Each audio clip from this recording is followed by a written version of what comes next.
I'm on now. The same thing.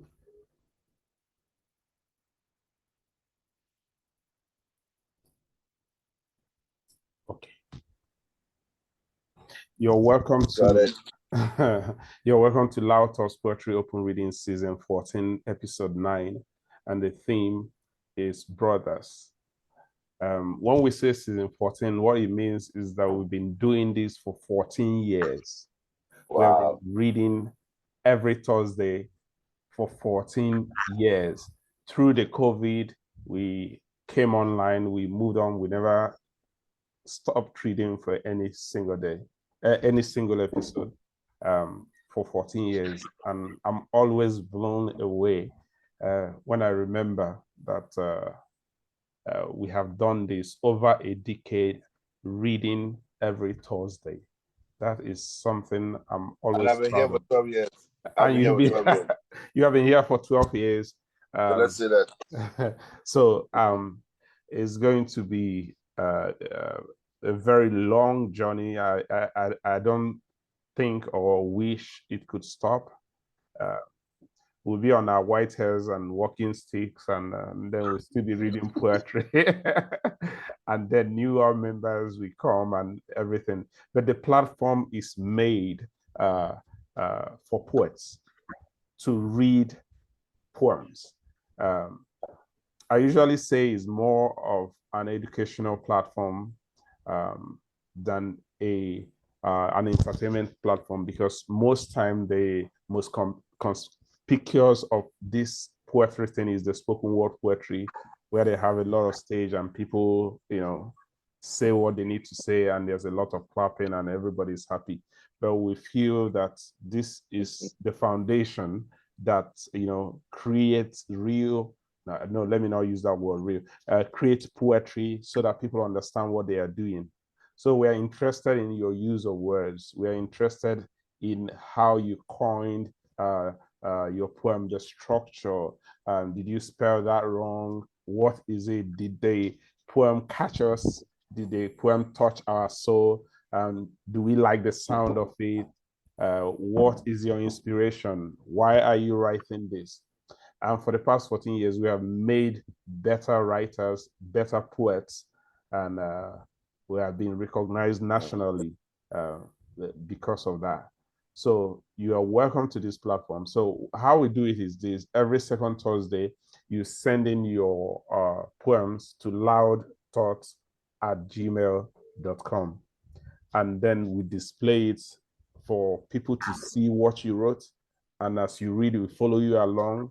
At the end of it, we don't let you talk.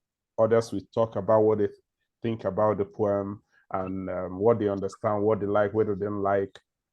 There are critiques, and then we allow you to tell us what you mean by some lines or your inspiration or whatever it is. So that's how it works. When we are reading physically on site, we display it on a big projector, and then everybody looks at it as you're reading. So what we do at the end of the year, we compile all the poems that are read for that year into a book called The First Gong. And we publish it. What that does is it makes you a published poet, part of the collection, because you still own all the rights to your work. You can do anything with it. You can claim the book that is one of your published works. And if you're reading consistently, that means you have 12 poems inside that booklet, and that's considerable. There are other options for if you want more poems to be in that book and all that.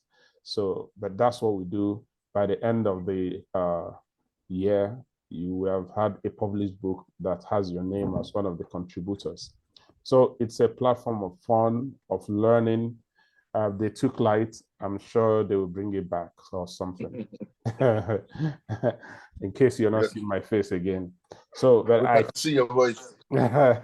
So that's what we do here. So let's not waste much time, because time is of essence.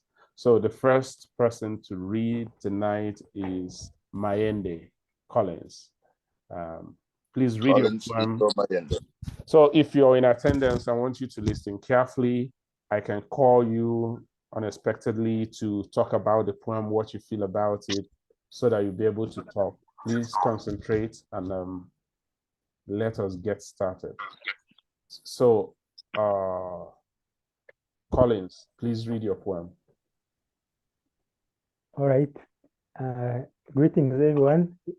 Thank you for the opportunity. I won't waste any time. I will just go straight away to the poem. Betrayed. Once bound by blood, a trust did thrive.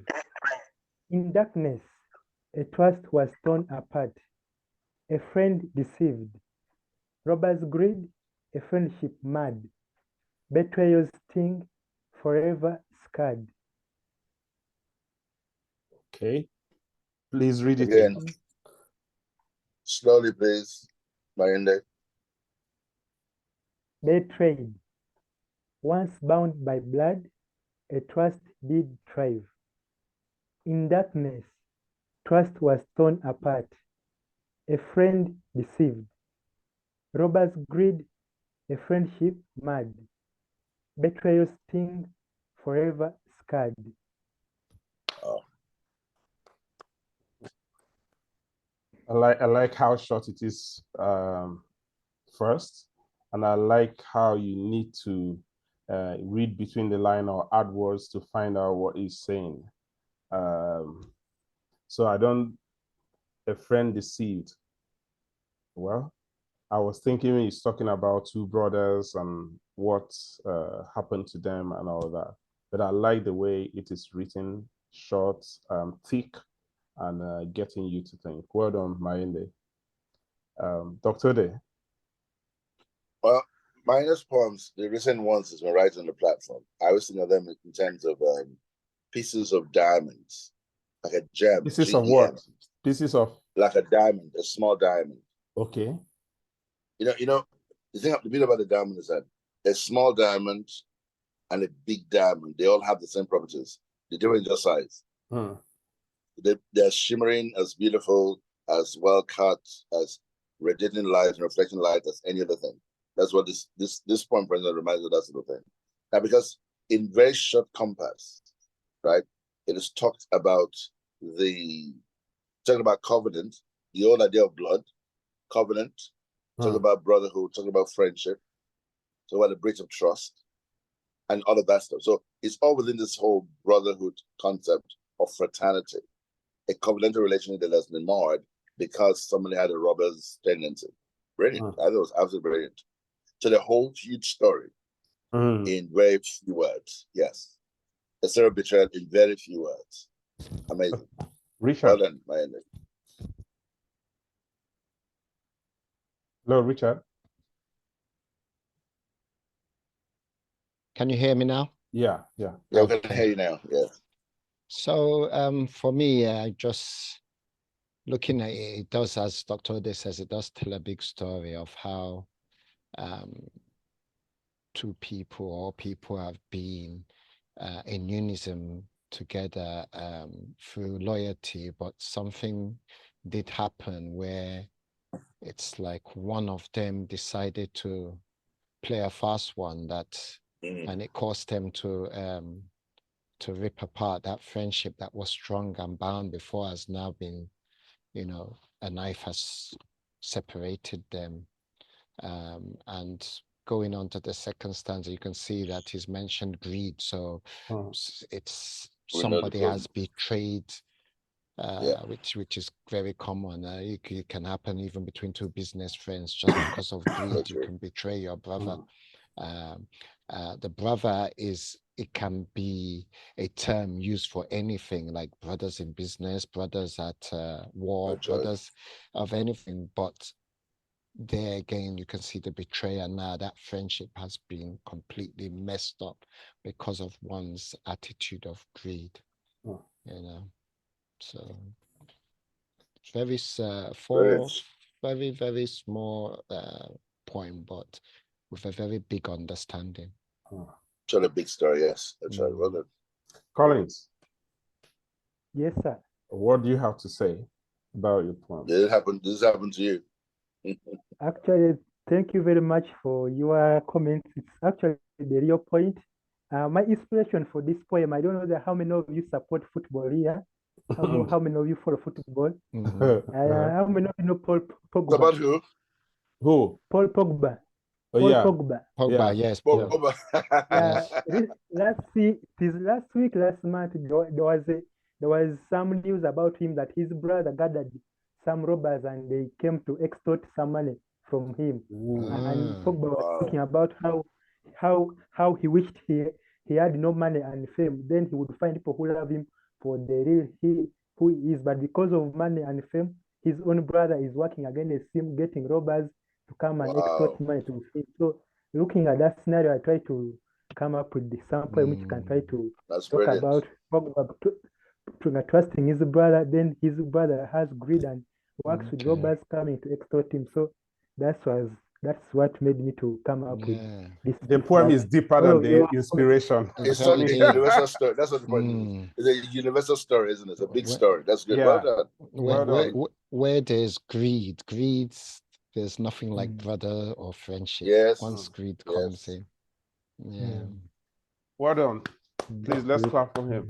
Well done. Well done. Well done. So, do you notice there's a possibility that you could read the poem from the bottom, and it will make sense up onto the first line? Is that Akim? Yes. Oh, Yeah. I can see that now. That's true. Betrayal Yes, that's stings the Betrayal, forever sting, scared. forever scared. Mm-hmm. Robbers gain, a friendship marred, and darkness. Trust is torn apart, a friend deceived. Once bound by blood, the trust did thrive. Wow. Mm-hmm. Well spotted. Was that Wow. Akim? Akim told that. And you can Akim, even was that you? and you can even add the title as Betrayed. part of the Title poem. and betrayed. Yes. Just add it. Betrayed. It's true, yeah. Then it becomes That's 4 brilliant. lines. Betrayal, Mhm. sting, forever scarred. Robbers gained, a friendship marred, a friend deceived. In darkness, trust was torn apart. Once bound by blood, the trust did thrive. Betrayed. Wow. Okay. Collins. Well done, my Well end. done. Your poem is even more than you thought it was. Yeah, it's deeper than the inspiration for it. Praise Okay. God. Also, praise God. Praise God. I don't go to church. Okay. I didn't touch church. Let me read mine and then. Oh my God. So My brothers. The title of my poem is My Brothers. To those who know what the ocean said, to those who whispers hope to the window of widowers, to those who listen to the rains, glean wisdom from the tales of the wind, you are my brothers. To those who cried in borrowed pains and cried borrowed tears, you are my brothers.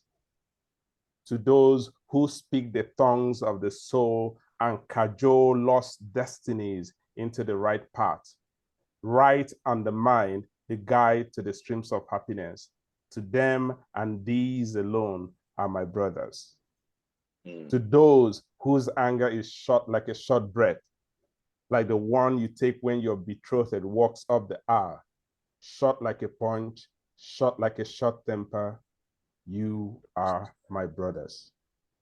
Thank you.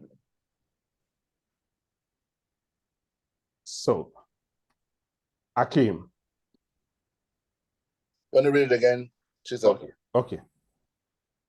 My brothers, to those who know what the ocean said, to those who whispers hope to the window of widowers, to those who listen to the rains, glean wisdom from the tales of the wind, you are my brothers.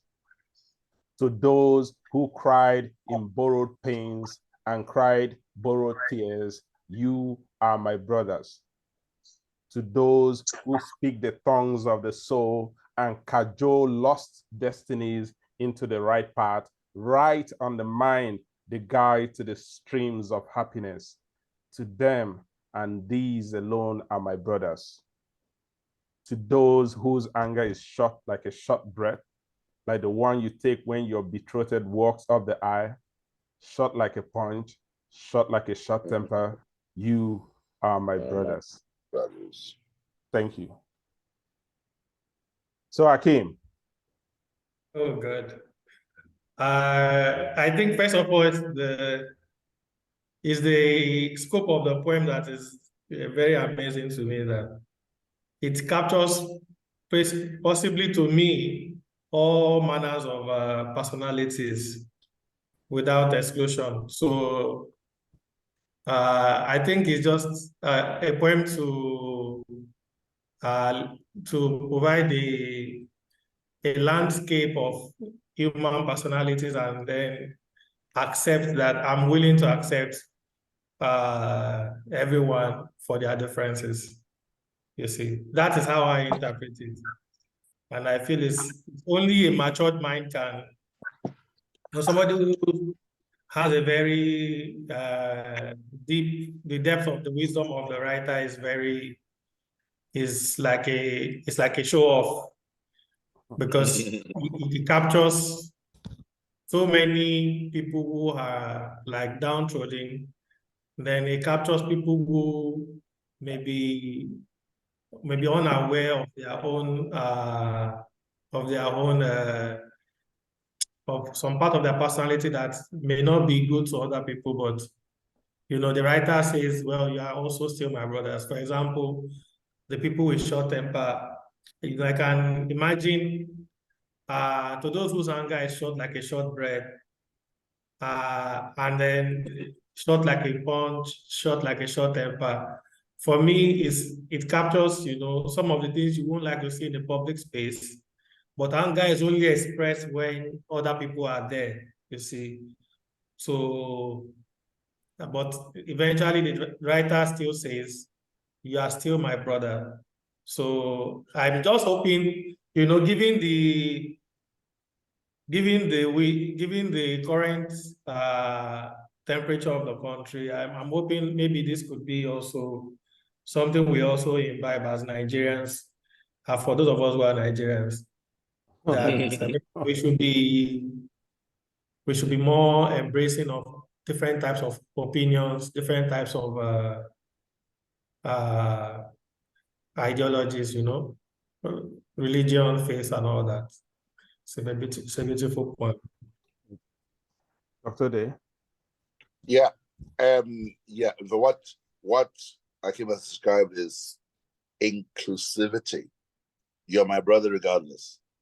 Whatever your condition, your situation, the problem, whatever our differences, ontological, epistemological, political, social, whatever our differences, you're my brother. Whatever your behavior, you behave well, you behave badly, whatever you. So that's, and like I said, I think that's a good summary, really. That kind of inclusivity is what allows society to move on. But if we have this idea that because I do not agree with you, we cannot go forward, or because I don't, whatever it is, then society is destroyed. But once we assimilate this kind of mentality, right, and then things we can advance in spite of our differences. The other part of it, of course, is now because of the form, it takes this incantatory form. So it's almost declaratory. It's like I'm saying this thing to you in a way that you cannot even refuse it. You can't. It's an incantation. It's a declamation. It's a declaration of the kind of attitude we need to have in order to advance. Brian, I like it. Okay. Yes, I like it. Lucy. That's also. Yeah, what I like mostly about the poem is the imagery that it portrays. The imagery is really, really, really catchy, and it's nice to really, it makes one appreciate the poem more. So for me, it's just the imagery. It's really, really, it's nice. I like it. It's a good poem. Okay. It's how Dr. I would like to talk. Okay, please please before please. you describe. No, don't talk, Richard. No. No, there's if you scroll down a bit, scroll up, sorry, where was it? Stop there. I just see, so the whole poem, everything you've written is captured in this line. To Okay. them and these alone are my brothers. Now, the Okay. thing I see is that you've described the typical nature of man, Right. which it is the characteristics of man. If any other person does not bear these characteristics, that person is an alien. And you understand, you've just summarized the characteristics of man in everything you've said. And you've identified whoever has these qualities is My brother. My brother. Is like me. And that's why I said this capture, to them and these alone are my brothers, because if you feel you do not have these qualities, then you're not a human being at all. So that's how I see this. And it's a lovely poem. Lovely. Actually, Chisom, the point by Richard for me is where the poem kind of tricked me because when you read that line, I tried to look at the line again. I'm like, okay, who are these people? Because the line is very powerful to say, to them and this alone are my brothers. Okay, so you look at the previous lines when you get before there, maybe to those who cry they borrowed pains and cry borrowed tears, you are my brothers.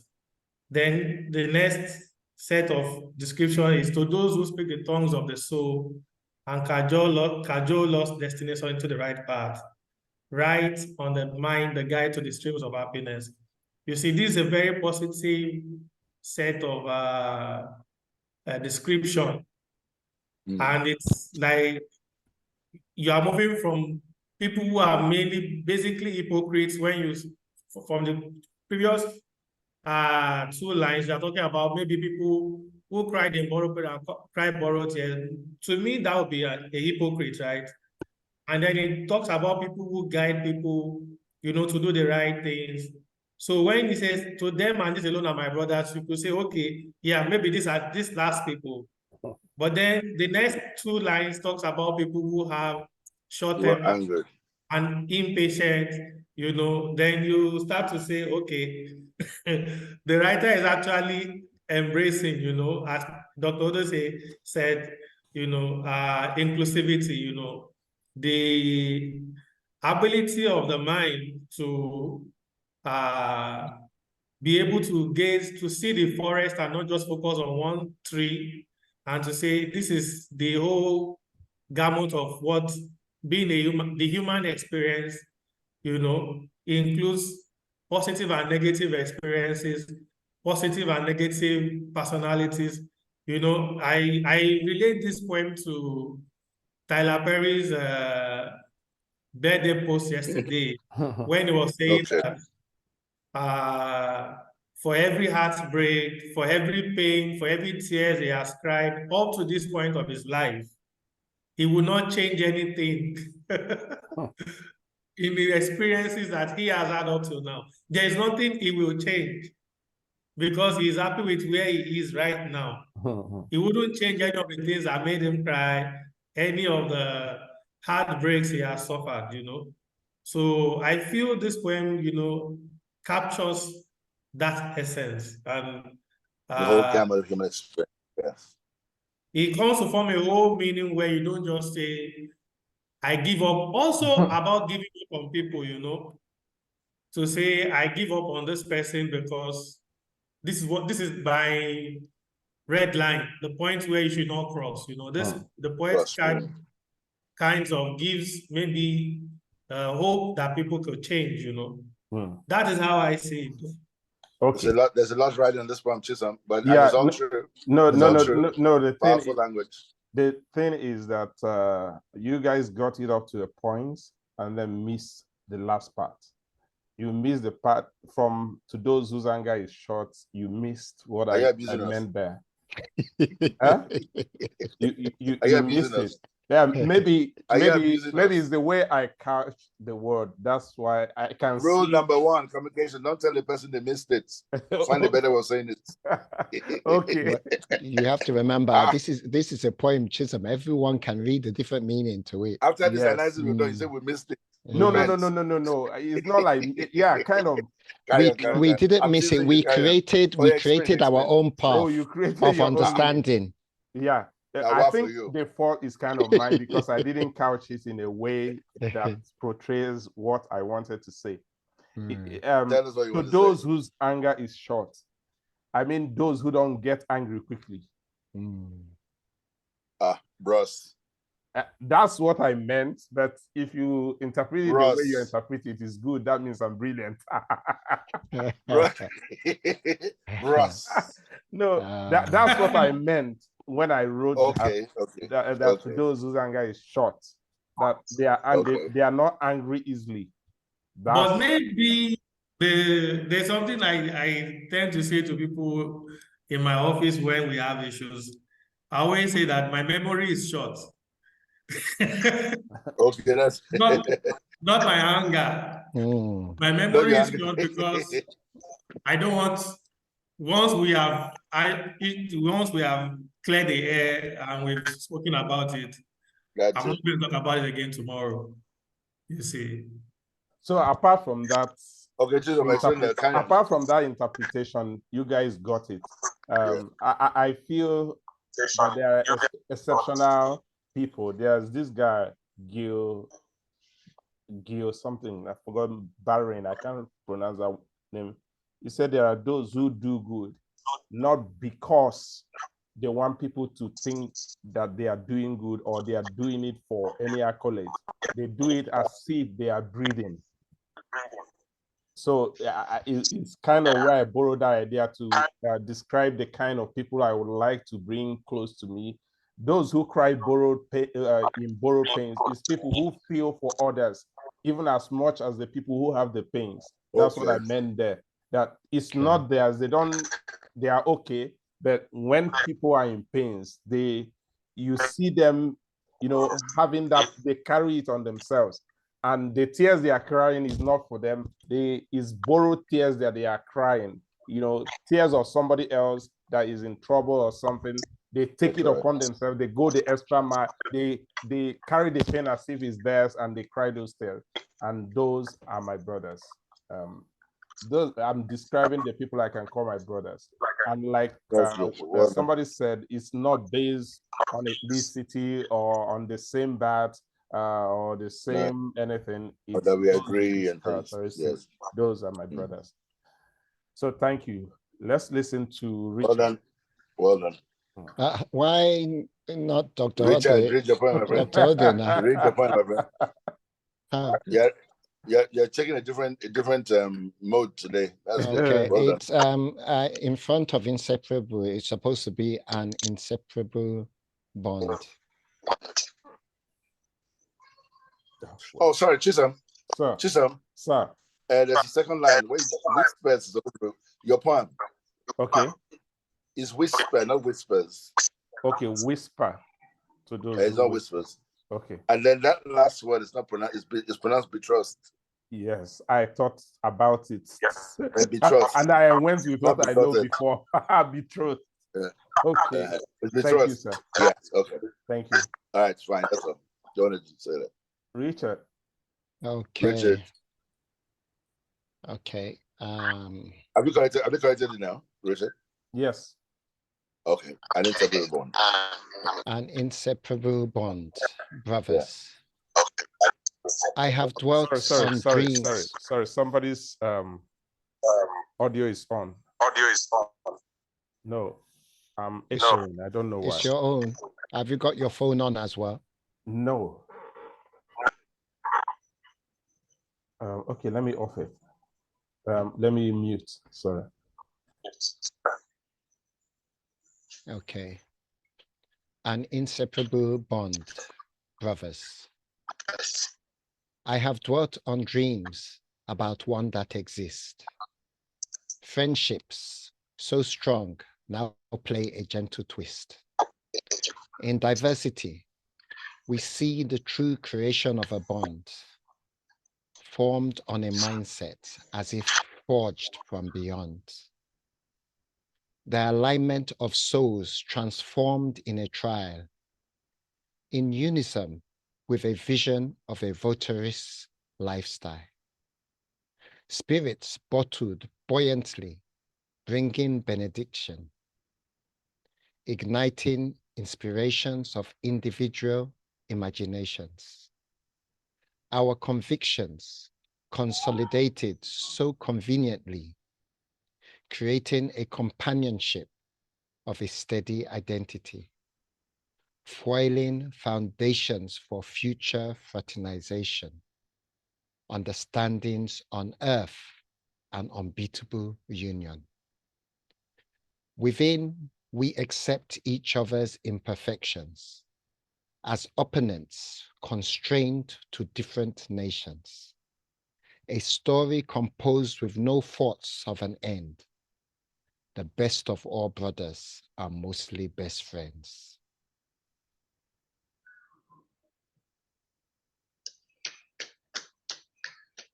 Dr. Ode, I know you hear you clap for me. Oh. Read it again, Richard.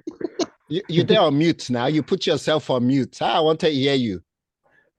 Richard, read it again, please. Okay. No, make all the come out the mute. May clap for me first. Oh yeah.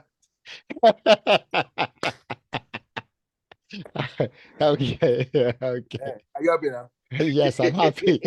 I said read it again now. I'd like to so much read it again. Okay.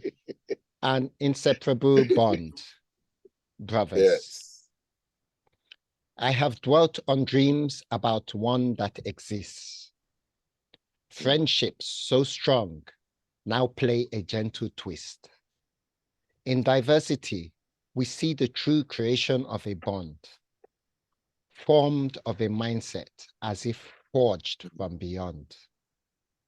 The alignment of souls transformed in a triad, in unison with a vision of a virtuous lifestyle.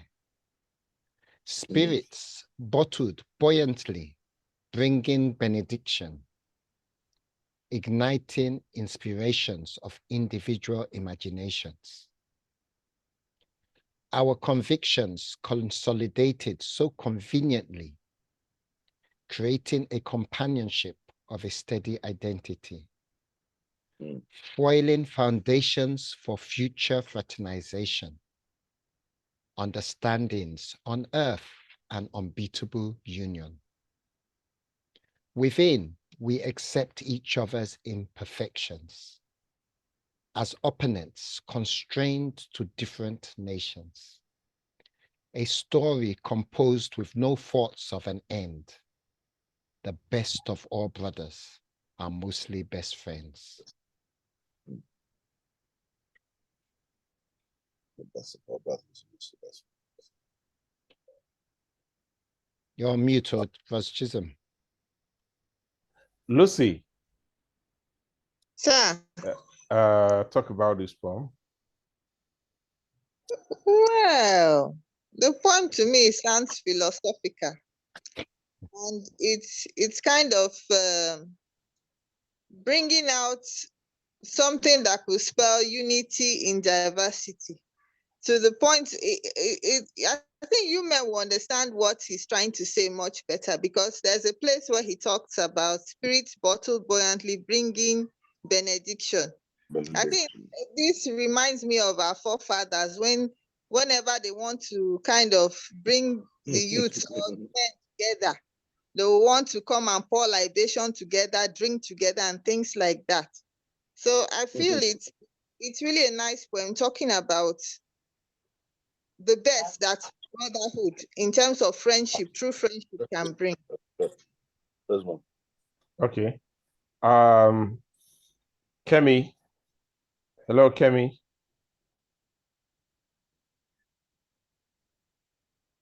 Hello. Kemi, are you there? Good evening, Uncle Chisom. I'm driving, so my attention is like divided. Okay. Kemi. But Uncle Ode, good evening, sir. You should not be divided. Look at the road. Hi, Richard. Hello, Kemi. How are you? I can say something about the poem, though. I really like looking at the road? Sir? They say you should looking at the road? Look at the road, though. I'm in traffic. Okay. So the last line, the best of brothers, or what? There was Yeah. something. The best of mostly all best friends. brothers are mostly best friends. Best friends. For me, that's like so beautiful, and I can apply it to sisterhood as well. I don't know what the poem is talking about, but I really love the last line. It's really just like I can relate with it, and I think any reader would be able to relate with that as well, especially if you have people who are close to you and who have become like family. Thank you. Yeah. The sorority and the fraternity. Dr. Day. Yes. I mean, yes. I love the language of the poem. First of all, I like the way it's arranged. That sort of block, almost like an indistinct block form. I like that arrangement to start with. And then and each line is sort of broken. There's always a comma mostly within each line. And each segment speaks so powerfully. I mean, each line is just powerful. The language is wonderful. Now, the theme, of course, is like this diversity is a key to it. It's almost the same as what you were talking about, just from a different perspective. And it's a different thing. It's about diversity. It's about, in spite of our differences, us being able to come together and form a mind. I like that one. Formed of a mindset as if forged from beyond. So mindset, alignment, unison, inspiration. I mean, every line tells us the same story in such beautiful language. I totally love it. Because that last line is great. Now, the last line is interesting because it says, give me the last line again, please. It says, the best of all brothers are mostly best friends. That's interesting because, the Bible talks about a friend that sticks closer than a brother. Right?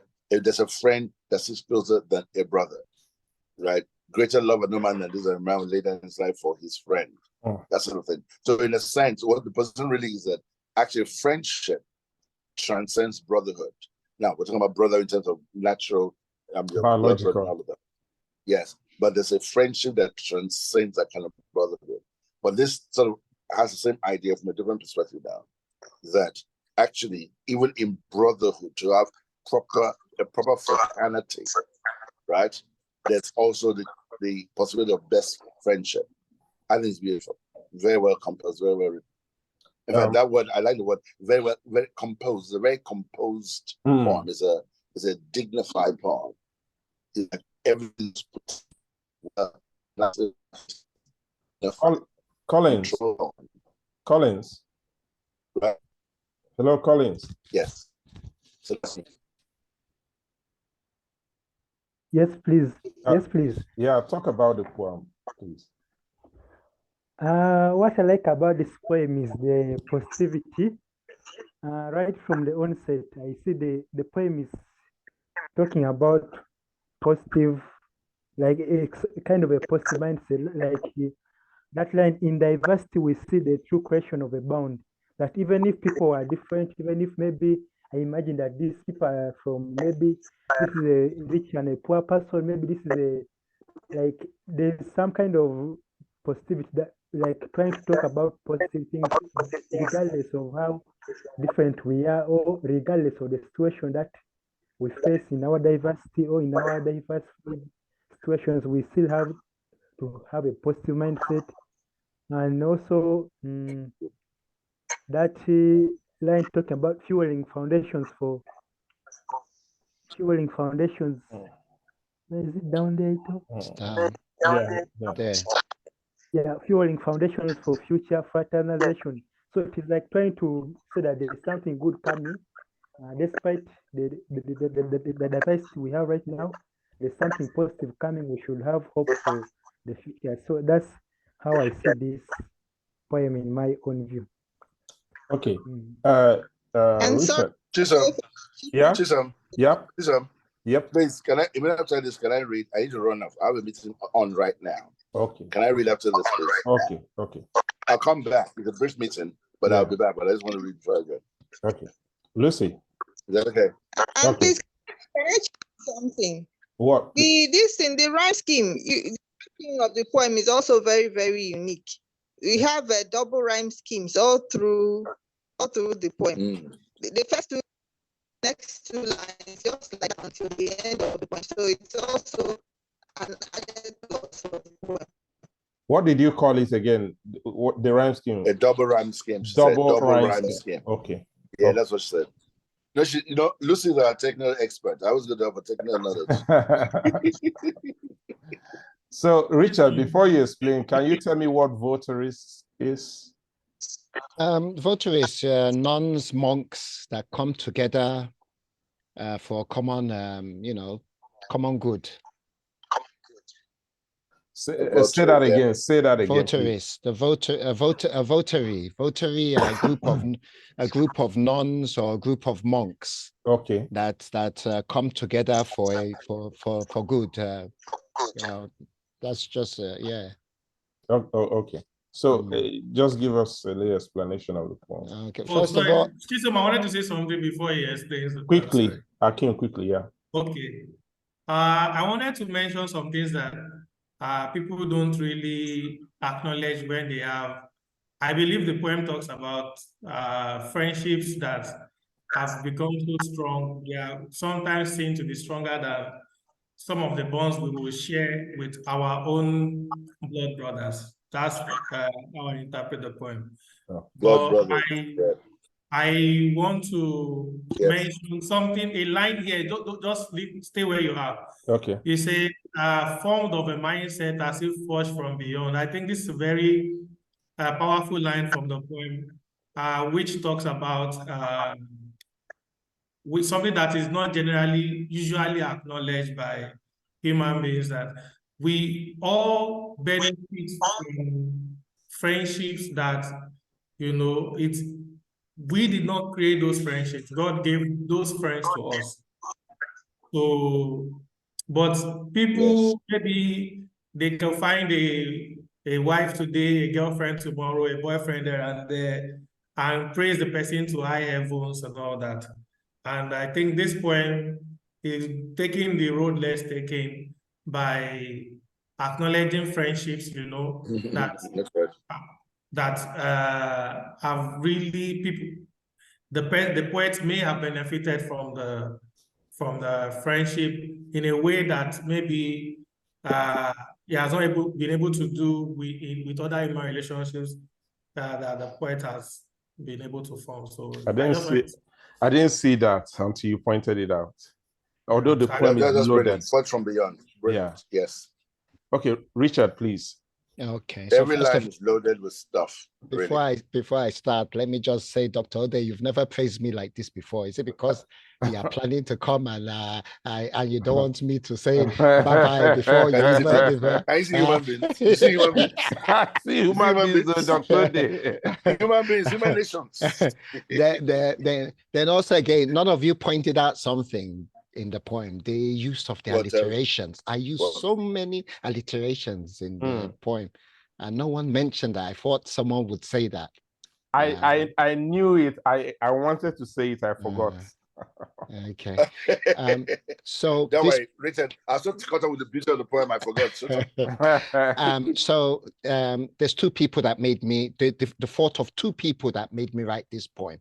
And the two people are in the Bible. I don't know if anyone can quickly mention them. Is it David and Jonathan? That is them, David and Jonathan. The type of friendship they had. Yes. So it just expressed the deep meaning of friendship, which was seen in them.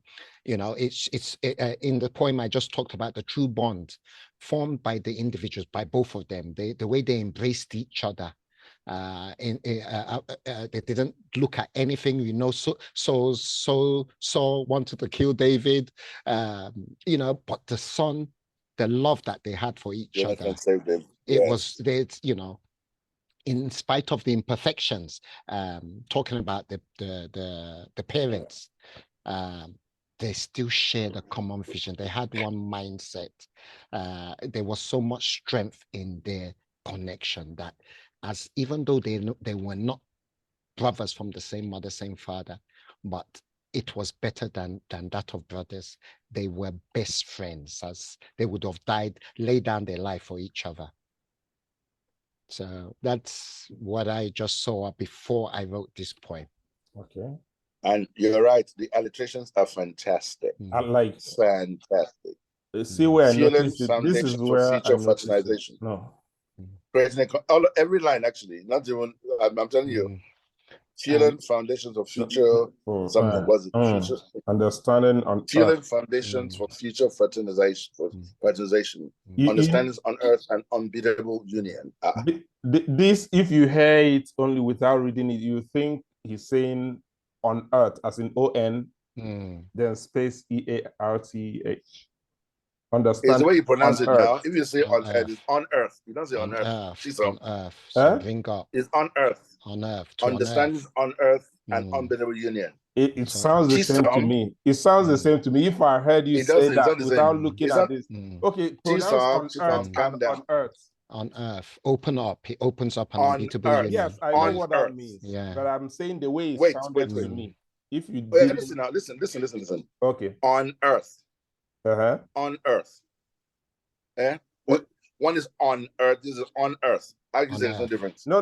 It's the tone that is different from what on earth. On earth. On earth. On earth. It's the tone to me. Understandings on earth. Anyway, no, understandings on earth. You're not listening. Dr. They leave Chisholm alone. You have two different tones. If I'm not seeing it, I wouldn't know the difference. Yes. And many people will. They will think it's the way you pronounce it. Chisholm. A German that pronounce it different.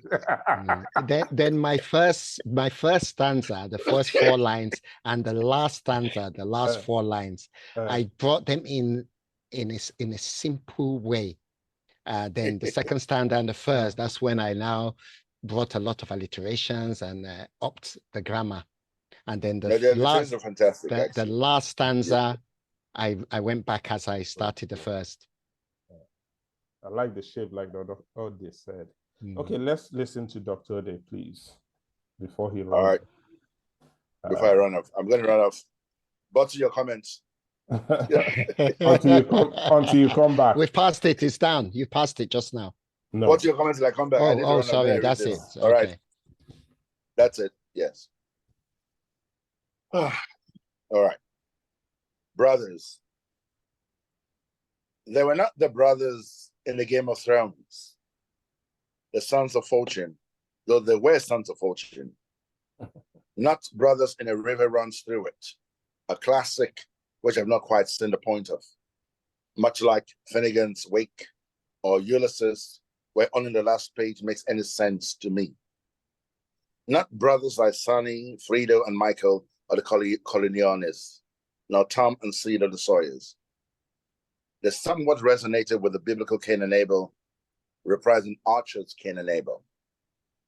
The grapes of wrath, the lion, the witch, and the wardrobe, the sun and fury, a Shakespearean trope exploited by Faulkner. On to Biff and Happy in Death of the Salesman. Miller's magnum opus after the ostensibly shotgun marriage to Marilyn Monroe. Monroe, not Manson. There's no missing out on the Brothers Karamazov. Dostoevsky's Breakout, though I prefer Crime and Punishment. Neither my crime nor my punishment, but Dostoevsky's book, which thankfully was not as prolix as Tolstoy's War and Peace, which are neither war or peace, but not both together. All that said, brothers must live together with wisdom or perish separately as fools. On that basis only is survival possible. Brothers as accountants for one another, checking pulses and judging emotions, fiduciary, physician, psychiatrist, shaking hands to show broken barriers, openness and vulnerability, giving hugs, bare hugs, and not clapped hands between chest hugs, brother to brother, standing shoulder to shoulder. Okay, see what I think, Dr. Day. You can go for your meeting because you need to read this again. Okay. All right, I shall be back. Yeah. Okay. See ya. Because there's a lot in this. There's so much. So many books mentioned, so many. It's very simple, actually. It's not simple. To you, it's simple. To you, it's simple. So let's move on. Let's listen to Lucy.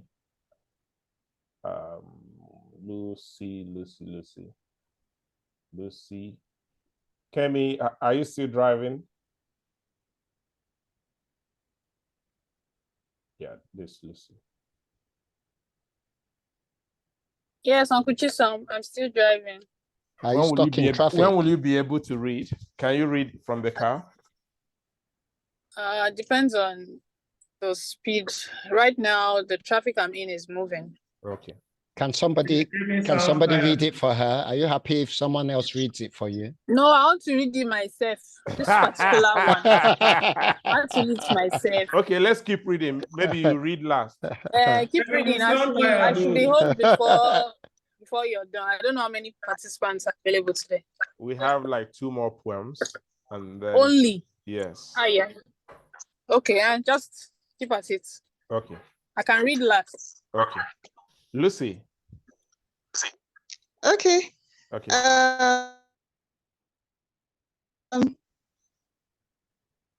Oh no, Lucy, not today.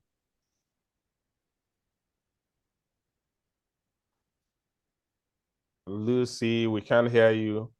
Or am I the one not hearing Lucy? No, I can't hear Lucy as well. I think, Lucy, you're on mute. Yeah, Lucy, you're on mute. Meanwhile, let's welcome 2 new people that, well, they're not new. One is new, one is not new. Bayo, Babafemi, how are you? Say hi. Hello, Bayo. Sorry, something cut me off. Hi, Yeah. good evening. Hello. Okay. Good evening. Okay, let's Hello. Can you Lucy. hear me? Yes, Lucy, we can hold hear on. you. Just hold on a bit, Lucy. Lucy. Oh. Okay. Olumu, you're welcome to Loudthotz Poetry Open Reading. Hello, Muyiwa. Yeah, good evening, everyone. Good evening. You're welcome. Muyiwa is my brother. Okay. Absolutely. Okay, Lucy, can you hear us? Network. Why are you doing this to Lucy? Hello, Lucy. I don't even think she's on. Richard, are you seeing her? Hello, Richard. She's gone off. Okay, she's gone off. Okay, then let Akim read. Hello, Akim. Yes, I'm with you. Okay. Read yours. Okay. Now, wow. Okay. Is that my poem? Yeah. That's your poem. Okay. Please read. Before I start, I need to say that if you ask me what the poem means at the end, I won't be able to tell you. Will you read your poem, Akim, please? Okay. Poem is titled Why I Came. Okay. I came here to float on the plains where anchors are not seen. Here within earshots of loud whispers and singed egos. I came here to land punches where bruises count as prep. I came here for the envy of friends who are reluctant to learn speaking in tongues, otherwise defined as French. I came here to ignore your stares, to fight fears back to sources where pure springs won't spring from. Sublime layers on cold truths and gaping faults. I came here to open vaults where treasures spread beyond exclusive blood courts. I came here to show up so that caretakers will own up. I came here to spread the message of fighting clans, offsprings of the Mark's exodus to foreign lands.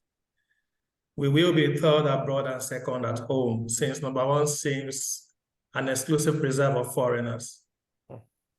I came here to gloat about what was achieved and what is glaringly possible. A work that was left undone, no matter the hours devoted. We could not have our way, no matter how many of us voted.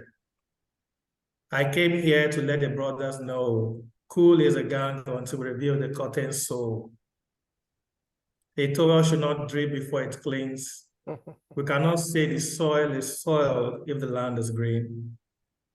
I came here to nurture, to start the departures from a vulture's culture, which rises with the need to see a sea of bodies of bended knees.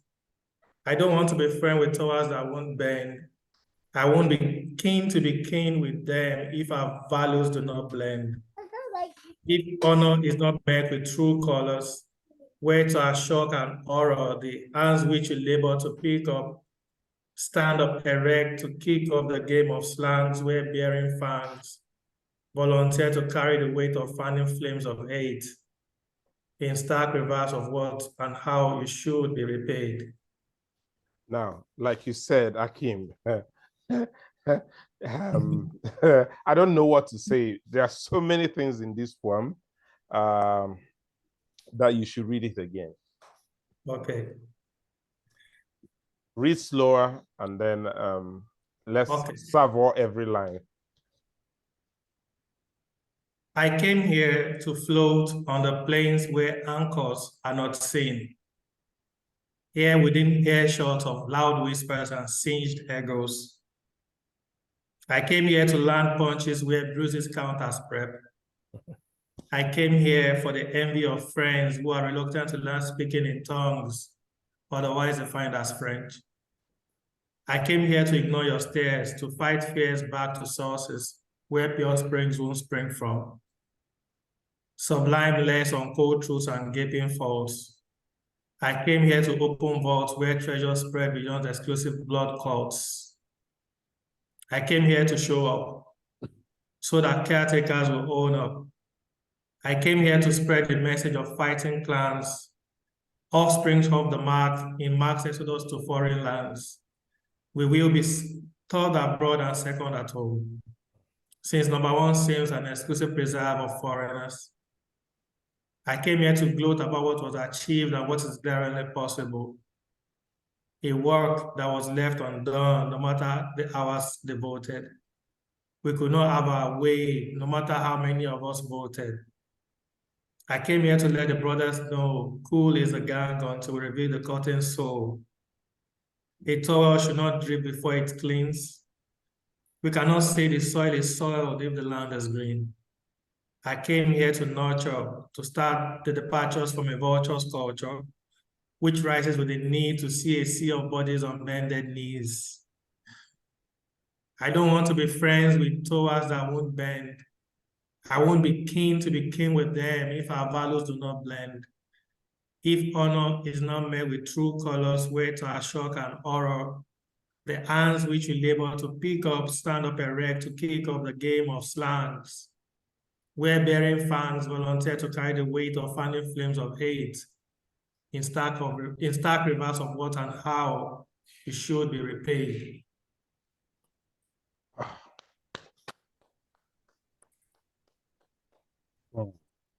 Richard, take a go at this. You called me first. Yeah. Huh. Bayo, why are you laughing? Bayo. I wanted to, first of all, I wanted to say this is like Akim and Dr. Ode have become brothers because of the theme that has come out and the way they have written. If Akim didn't read this and I just saw it, I would have said it is Dr. Ode's second poem because you know, he goes, when Dr. Ode writes, he goes off before coming back to the land where humans live. Looking at this, I kind of saw you've created a division between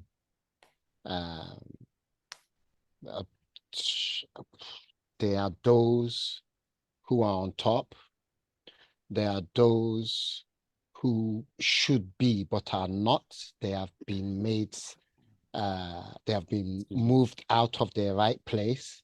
And there are those who shouldn't be, who have now come to take control of what should have been for those who were moved out and are no longer seen as the actual people. And I kind of see a little bit of politics in this, and maybe describing Africa as a whole, how the real citizens of Africa have run to live abroad because of the political upheaval that is happening Africa-wide. And even those who are in politics that feel they are now the owners of the land, it is not so, because Western influx, or would I say the Chinese now, have even come to even take the actual position of first-class citizens in Africa. So the actual first-class citizens are now living abroad and are second-hand citizens, or as you say, third-hand citizens, because we are lost. I kind of picture it to myself as well. We are a lost people. We no longer own what should have been ours because of the way our governments have messed things around. So that's how I kind of see the whole poem and the way it has come out to me. Okay. Bayo. Hello, Bayo. Hello, Bayo. Yeah, I'm here. I'm here. Yeah, I saw you laughing. The moment you saw me laugh, I knew I'd casted.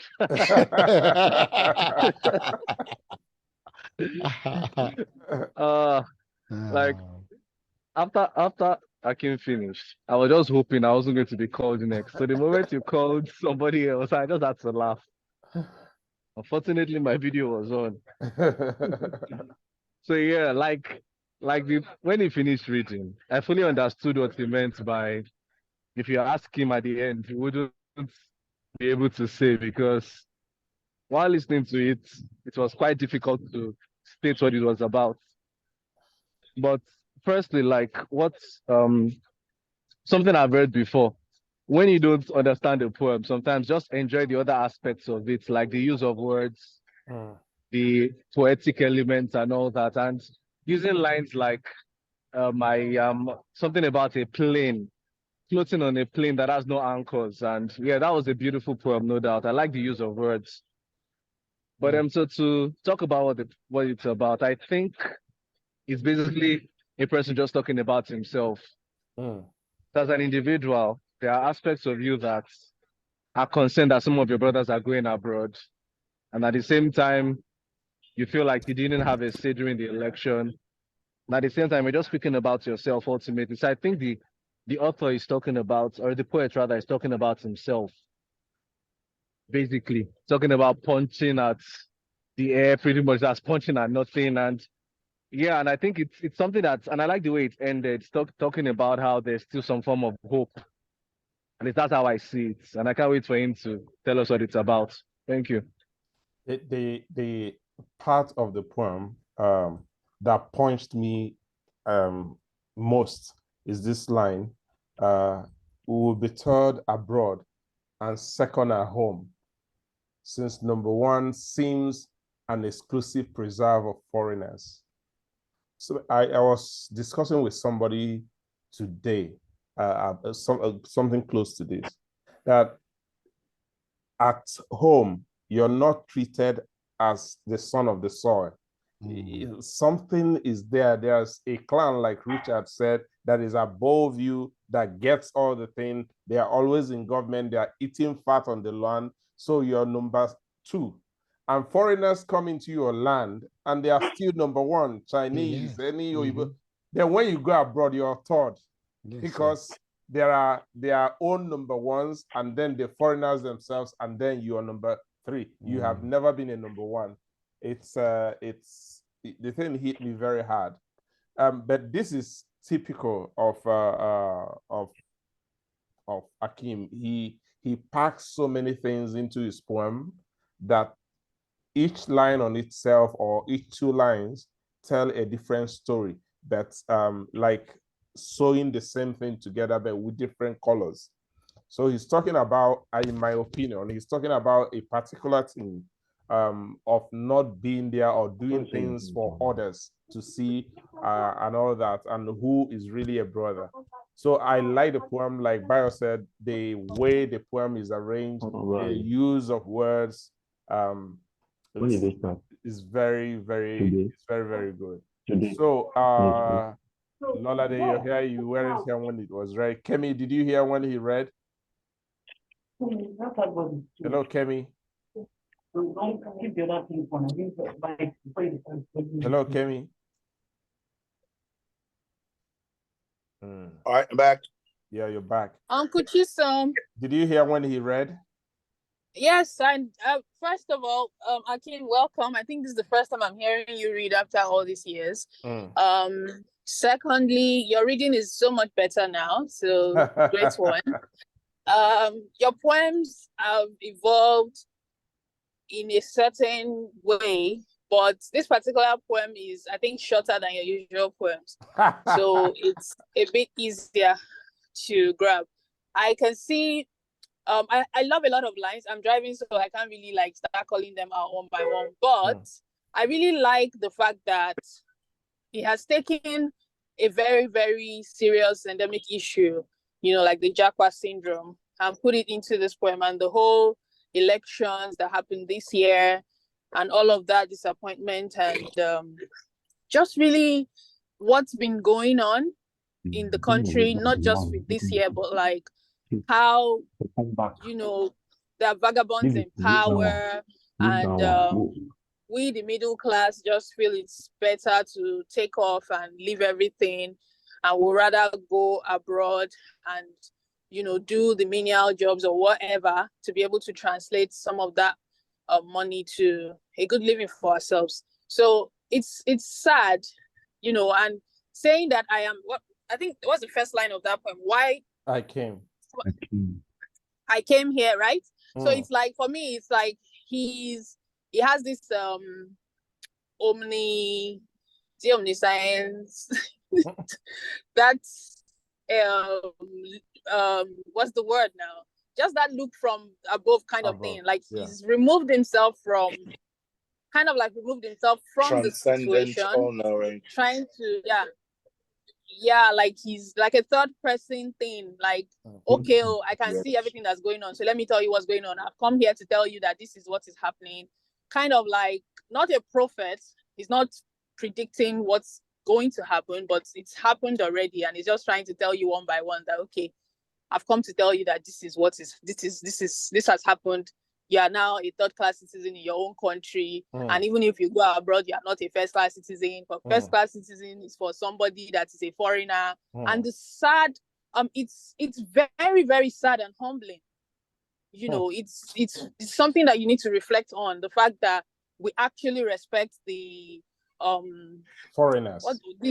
The foreigners, but just not foreigners now, but like anybody who's got that skin, you know, the chicken colored skin, like anybody at all who looks that way, they would revere the person over you who's got that black, beautiful chocolate skin.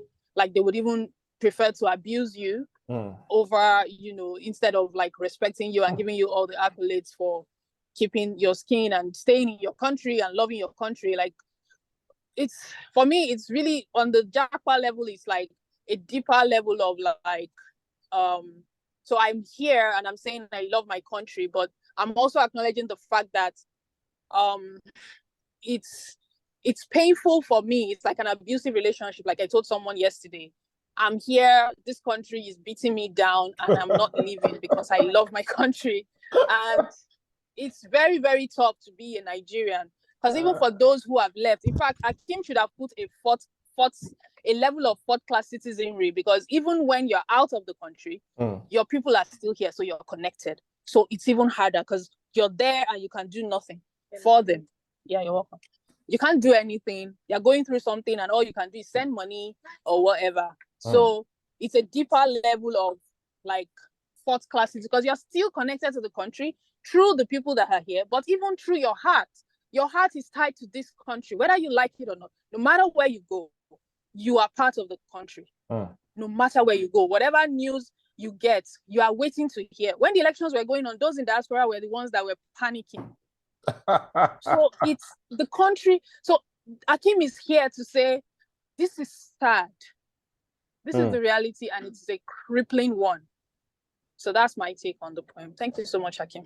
Yeah, me, lovely. That was lovely, well explained, and I loved the way you mentioned everything about it. You know, And it is very true, you know. So see this line. This line is, you know, I won't be keen to be king. Doctor, they don't say I pronounced it wrongly. People know what I'm talking about. They played on there's a lot of pun was used in. It's crazy. But what Kemi just said is true. A friend of mine in Italy went to renew the passports in Nigerian embassy. You know, they stayed there from 5 a.m. to 9 p.m. The embassy staff were taking orders from the side door and collecting money from those people and giving them their renewing their passport. Why the people who queued on the line said there are Italian men who married Italian women who they were aghast. They were like, is this what I want my child to be? Because the child is already a citizen of that country, but they just want him to get a Nigerian passport. You know, maybe the mother insisted, excuse me, I'm from Nigeria. Why is an Italian complaining about corruption? It's crazy. Why is an Italian? He's not complaining. Me, I'm complaining about it. Why is an Italian complaining? They're more corrupt than I had a similar experience in the Nigerian embassy in Ghana. Nigerian embassy in Ghana. 2 days ago, yesterday, and then last week. I've been there 3 times in the last 10 days. To renew your passport? No. I renewed my passport 2 years ago there, but I am planning to move back to Nigeria, to resume in Nigeria from next month. So I needed to sign some documents at the embassy, and the Nigerian embassy in Ghana basically works 3 days a week. Monday, Tuesdays, and Thursdays. So if you go there for something let's say, for example, you want to go for passport issues, anything concerning passports, if you go on Wednesday, they won't listen to you. And there's no way you would know about this before getting there. Because it's not on the website or anything. Yeah. And I went there yesterday I went there last week to submit a document that I just need the stamp of the embassy on it. And the person told me, oh, you need to get a different form and bring it. Then I went back this week, and then the person I met this time said, oh, you need to write an application letter. You need to get 3 other documents. Then you need photocopy of this, photocopy of that. And I'm like, I was here last week. Why weren't you told? The person I met said nothing like this. I can hear the frustration in your voice.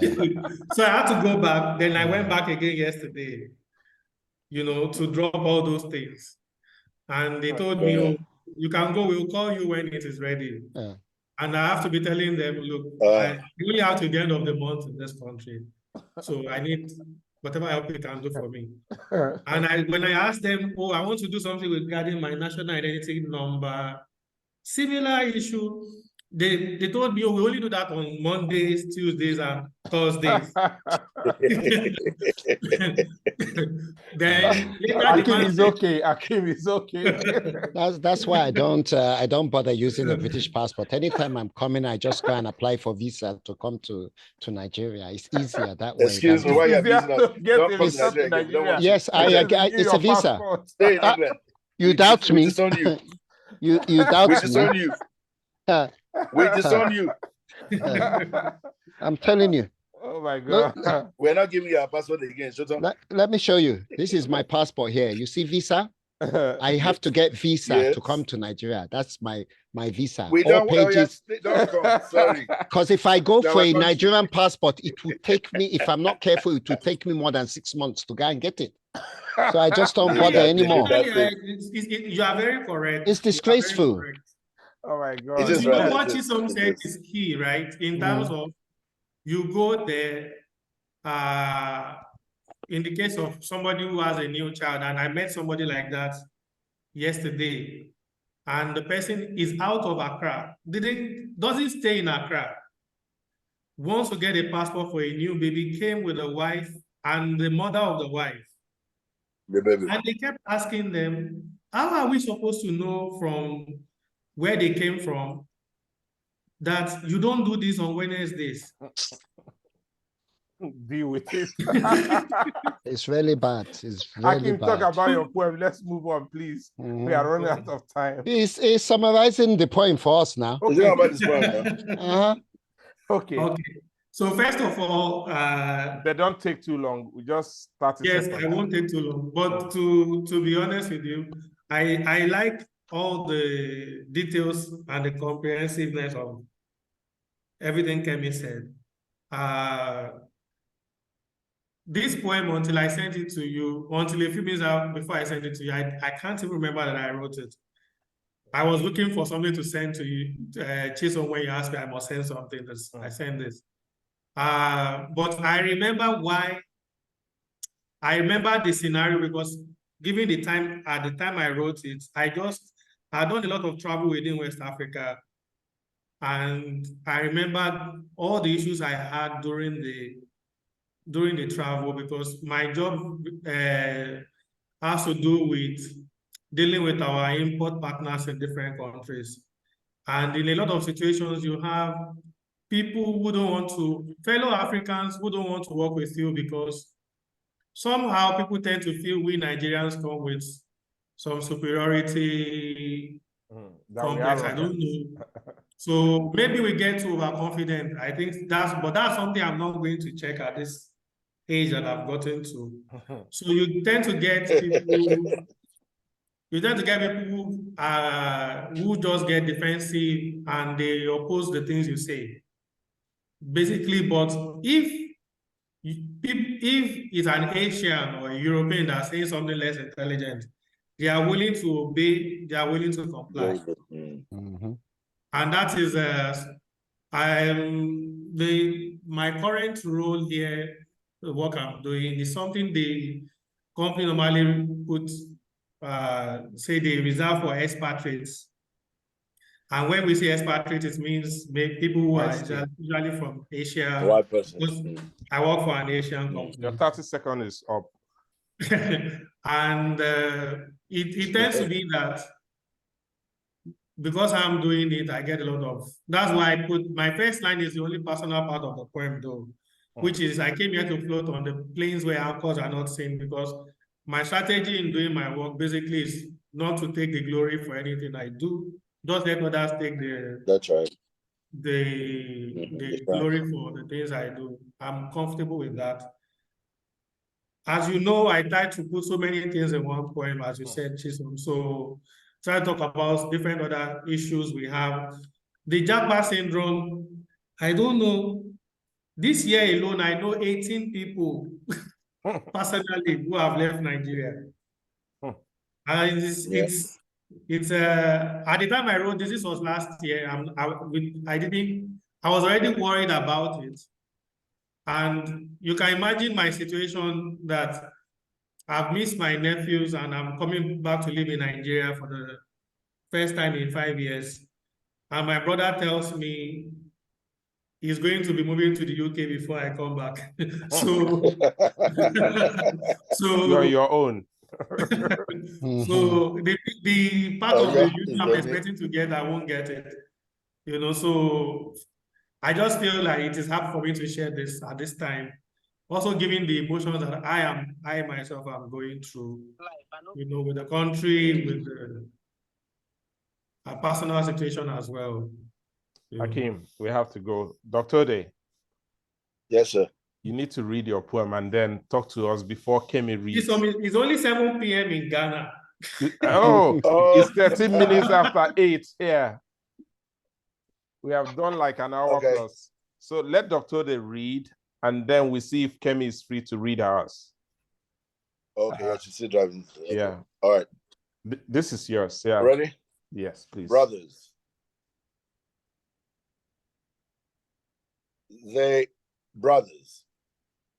They were not the brothers in the Game of Thrones, the sons of fortune, though they were sons of fortune.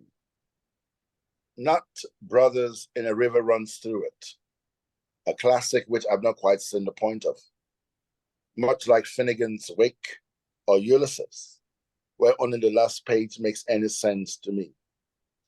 Not brothers like Sonny, Fredo, and Michael the Corleones, nor Tom and seed of the Sawyers. They somewhat resonated with the biblical Cain and Abel, reprised in Archer's Cain and Abel.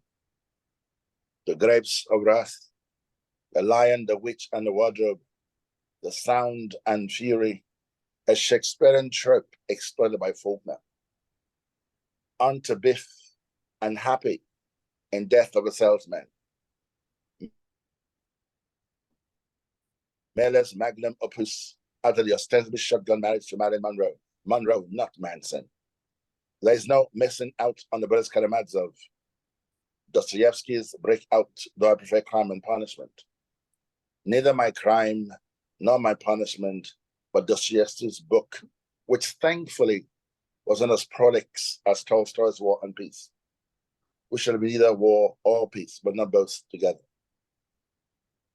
All that said, brothers must live together with wisdom or perish separately as fools. On that basis only is survival possible. Brothers as accountants for one another, checking pulses and judging emotions, fiduciary, physician, psychiatrist, shaking hands to show broken barriers, openness and vulnerability, giving hugs, bare hugs, and not claps hands between chest hugs, brother to brother, standing shoulder to shoulder.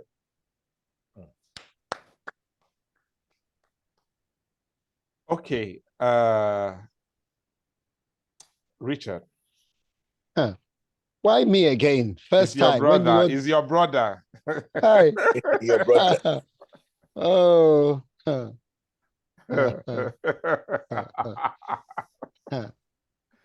my God. Oh. Do you want to skip?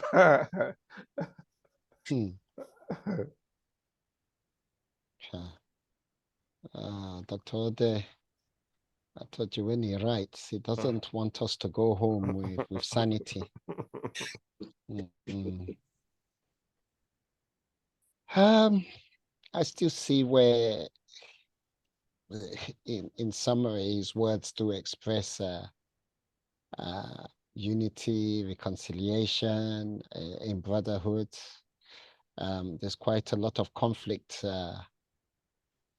in the bonds of brotherhood as well. He has expressed there.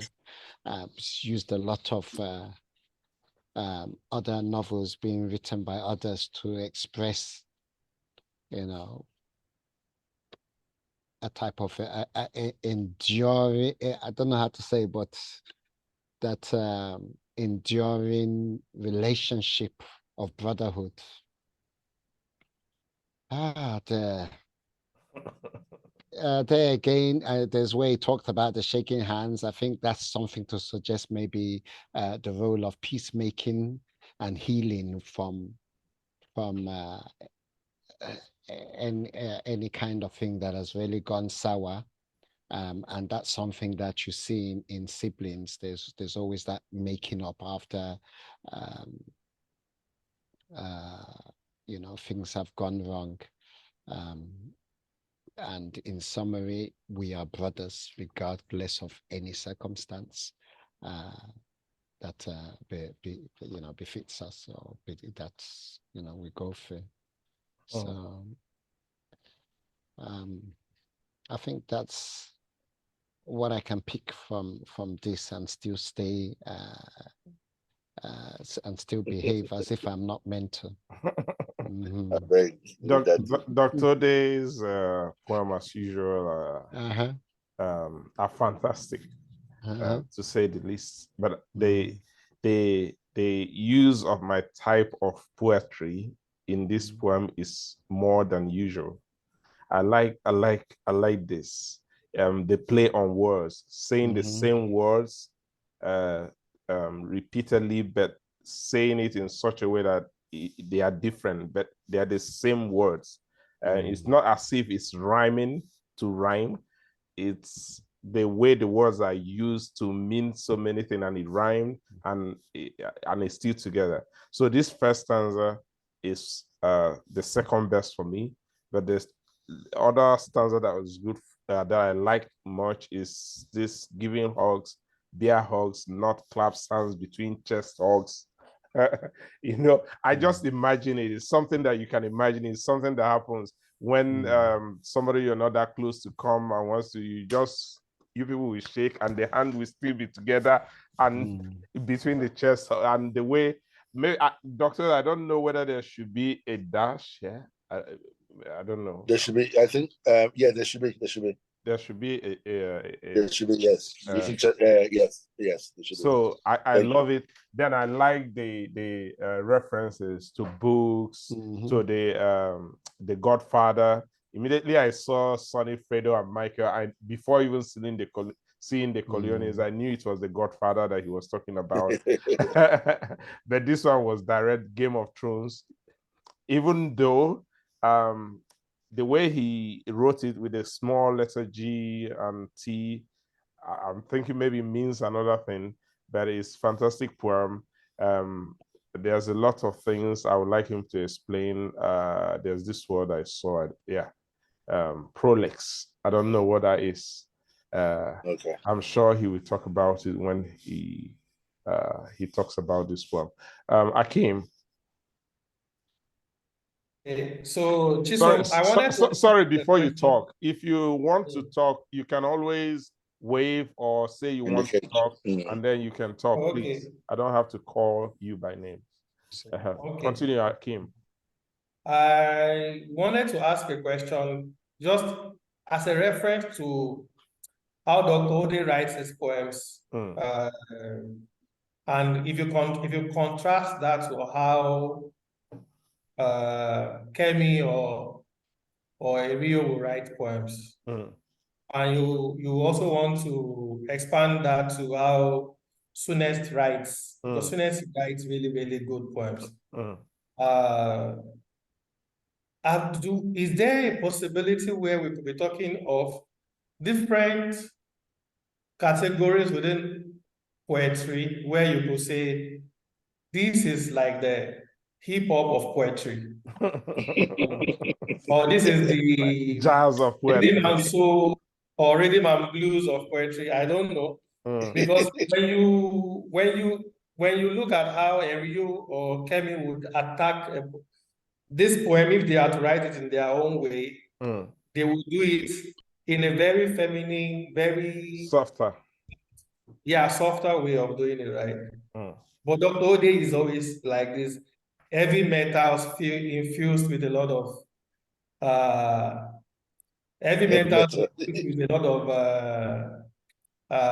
gives directions, gives command, introduces the writer to you in such a way that you first have to acknowledge that, oh, this writer is well read, is very sophisticated. He talks about different things that you may or may not have come across. And his use of English is not to show off, but it's just an expression of the person that he is. And I think this is for me, the first part of the poem is just like, I asked Dr. Ode to write about brothers, and he brings up many scenarios which we could talk about brothers or brotherhood without yet attacking the subject matter in the way that he would want you to. So the first part of the poem, where he makes all these references, whether or not you can relate with them, it only discusses the man, Dr. Ode, as somebody very sophisticated, very enlightened, and is willing to share his wealth of knowledge with all of us. Then he goes into the second part of the poem where he starts to talk about, I think the most important, if you scroll down a little more, the most important stanza in the poem comes after this Dostoevsky's part. You just scroll down a little. Yes, all that said, brothers must live together with wisdom or perish separately as fools. On that basis, only is survival possible.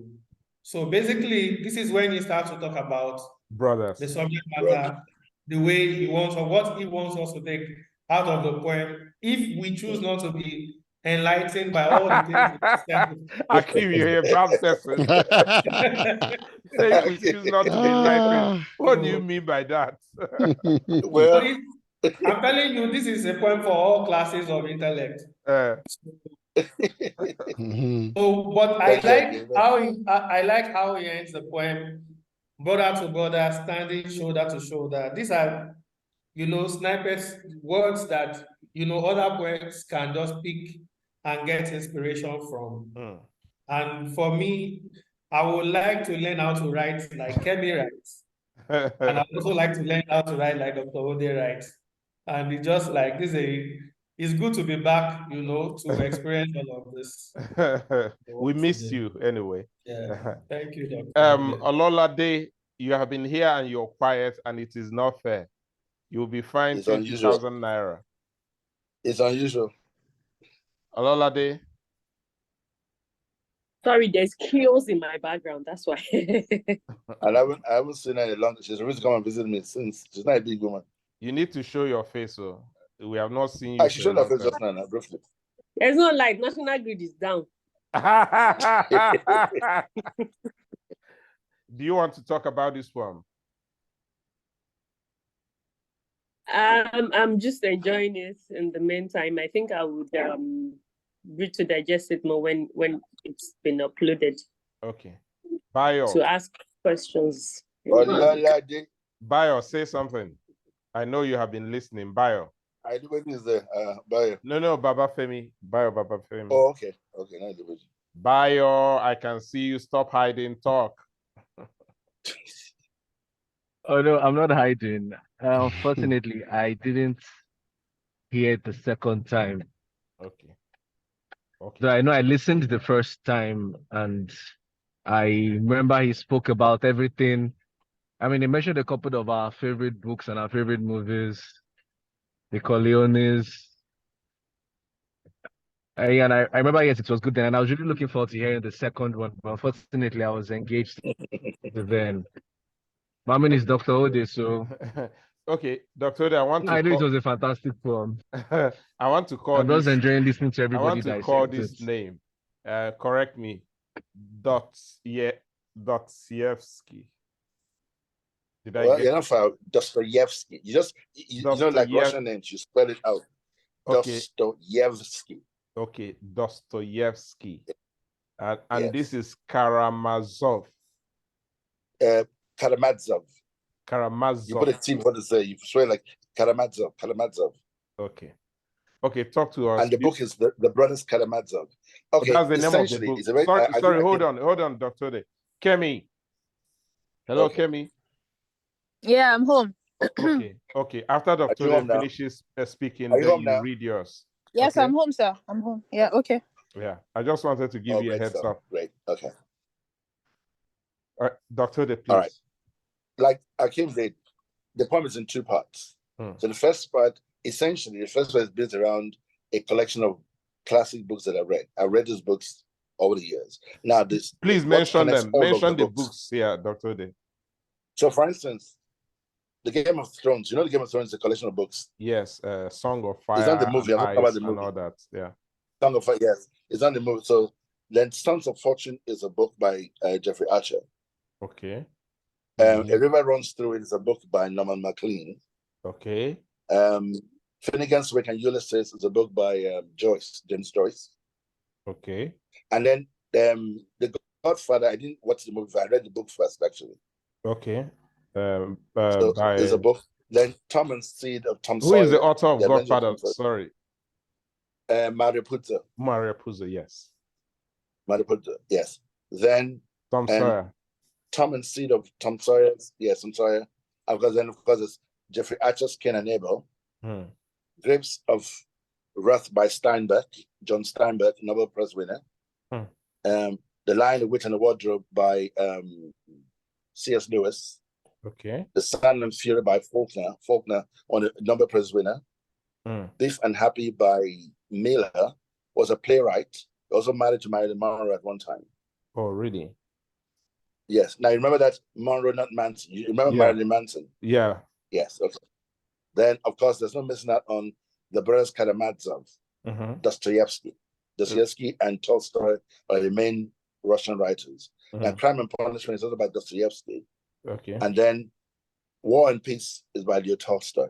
the word prolix. Now, if you've seen War and Peace, it's a massive volume. Mm. I mean, it's about 1,000 pages, right? And I remember plying through that book and thinking, oh my God, when will this book end?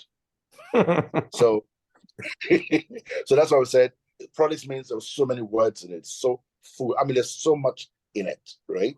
Prolix. So when you say, how do you use it in other sentences? This prolix. When you can use it in terms of a person who's talking. This guy is really prolix in his use of words. Okay. This guy is really prolix. Yes. So that he speaks prolix, so many words. Yes. There's so many words in the whole thing. So that's War and Peace. Yes. And then, so that was that. So now, but then all you of these started books, the poem here. Yes. What they have in common is that they're about brothers. All of the books. Oh, okay. That's actually commonality. That's why I selected them. They all, at the center of these books, are brothers. When I was going to write the poem, the first one that came to mind was called The Brothers Kalamazoo. That is like standard because you know it's about brothers. Then the others also have brothers in it. I mean, I didn't want to write the names of all the brothers. I wrote some of them, but I didn't write all of them. That's why that's relevant. That's why that's there. And then that next line actually is a quote by Martin Luther King Jr. Which line is that? We must all live together, or perish separately as fools. Right? So I just turned around, and then of course I began to say, as a brother, you're an accountant, a fiduciary, meaning you're now instead of using being accountable to one another, I use being an accountant. That's the whole idea. Yes. Then so you're a fiduciary, you're a physician, you're a psychiatrist. You're checking on your brother after his mental health, you're showing love to your brother. Right? And then shaking hands to show broken barrier. Now, that's shaking hands part. Now, remember the origin of shaking hands. You shook hands back in the day to show that you didn't have a sword in your hand.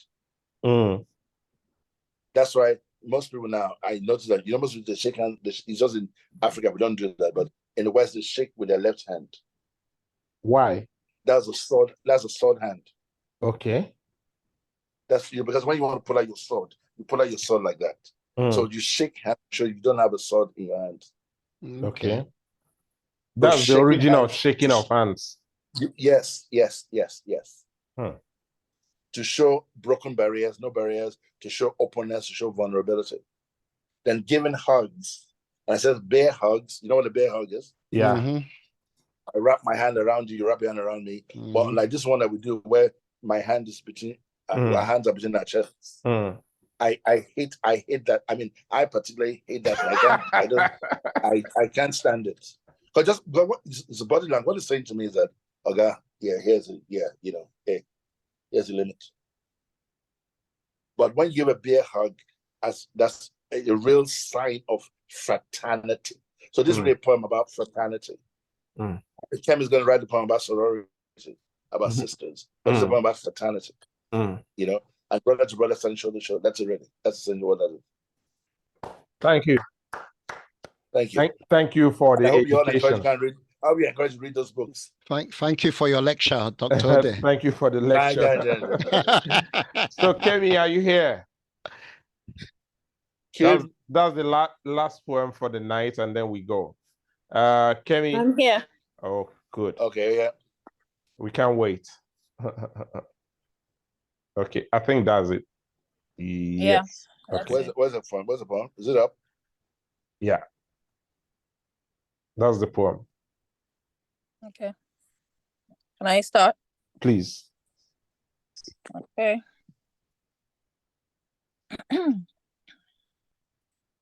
Making my bed. Who? In making my bed, I want to tuck in the sheets.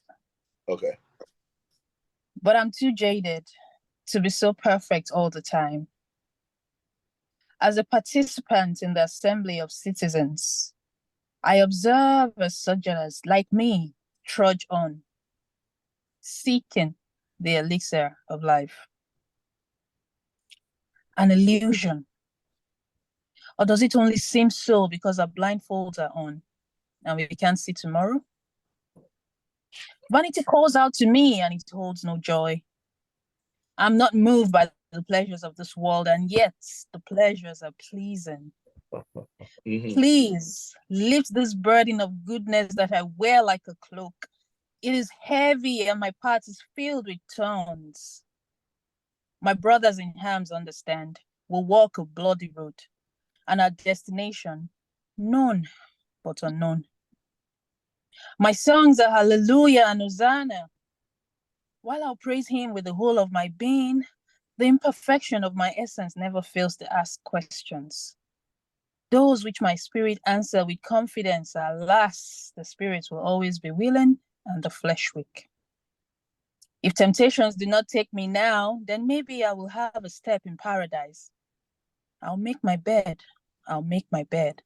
in Ecclesiastes.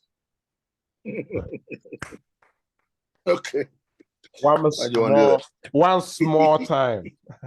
Once more time again. Once more time again. No, once more time again. All right. Let's try it again.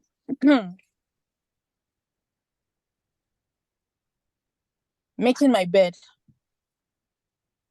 In making my bed, I want to tuck in the sheets, but I'm too jaded to be so perfect all the time. As a participant in the assembly of citizens, I observe as sojourners like me trudge on, seeking the elixir of life, an illusion. Or does it only seem so because our blindfolds are on and we can't see tomorrow? Vanity calls out to me and it holds no joy. I am not moved by the pleasures of this world, and yet the pleasures are pleasing.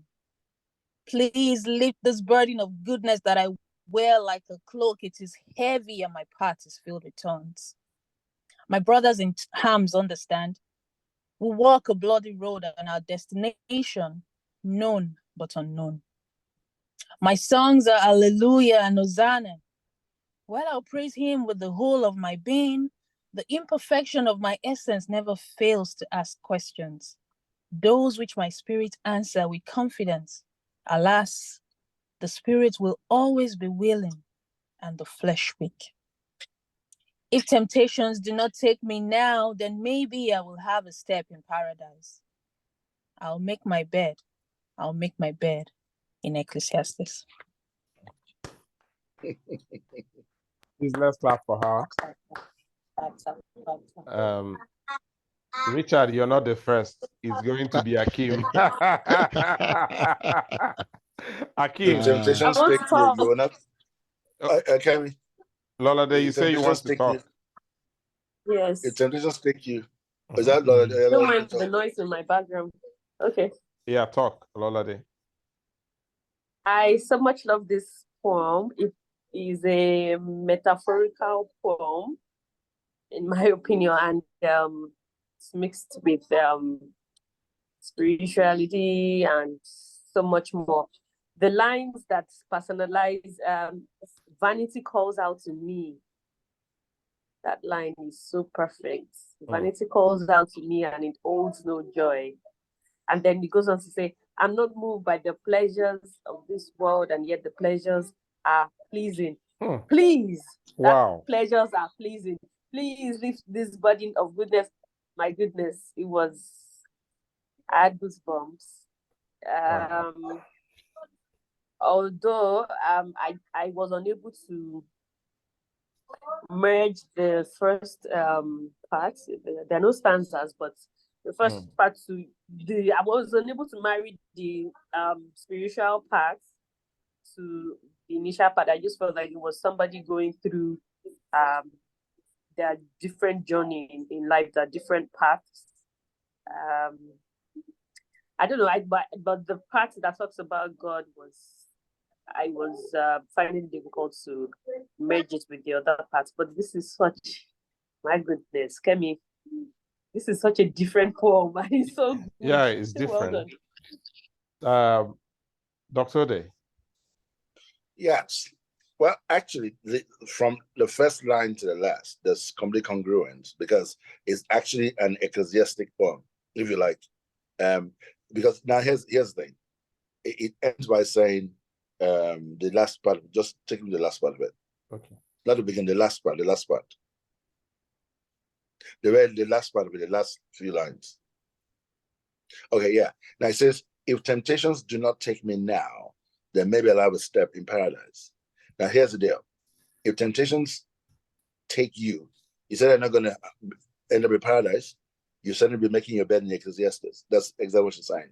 So right from that beginning, it says, look, I don't want to be this perfect. I don't have the energy or whatever it is to be this perfect. That's where the whole thing starts. Then connecting to this whole question of vanity. Because what is Ecclesiastes about? Vanity of vanities, all is vanity. The way then comes to the line about the cloak of goodness, take it away from me. Now, that again is a very telling line.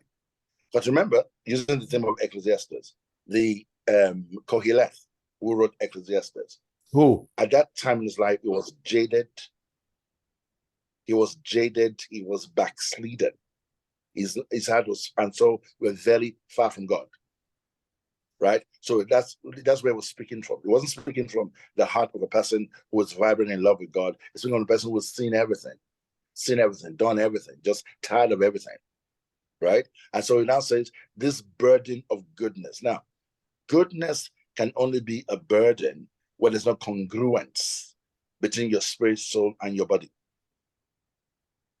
Right? So it's that whole theme of jadedness and hope, almost hopelessness. There's a weight, right? But then at the same time, there's a yearning.